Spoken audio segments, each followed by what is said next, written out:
The UN calls the war in Yemen the world's worst humanitarian crisis.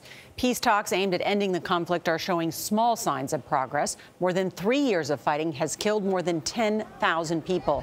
About 14 million others are at risk of starvation. Elizabeth Palmer is the only U.S. network television correspondent in Yemen. She went to Aden to visit an American group working to help children there.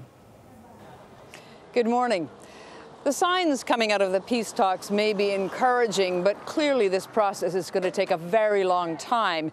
Meanwhile, Yemenis have no choice but to struggle on. The most routine things, like school, are hard-won. It's hard to believe now, but 3 years ago, the Abbas al-Husseini school was overrun by Houthi fighters. They turned it into a prison until they were pushed out. Do you remember? Now the American aid organization Mercy Corps has renovated it. Over 600 students study here, including some who fled the fighting further away, like Riyadh. Do you know anything about the peace talks that are going on now between the Houthis and the government? Clearly not. Like most teenage boys, he's got more practical things to worry about. His studies, for example. Riyadh told us he wants to be a doctor. The war has turned aid into a lifeline in Yemen.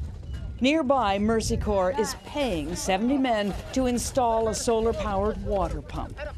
Their salaries from this job are all that stand between their families and hunger. The United Nations says that 3 out of 4 Yemenis need aid right now, and yet millions aren't getting it because of the fighting. They're the ones who are facing serious hunger this winter. For CBS This Morning, I'm Elizabeth Palmer in Aden.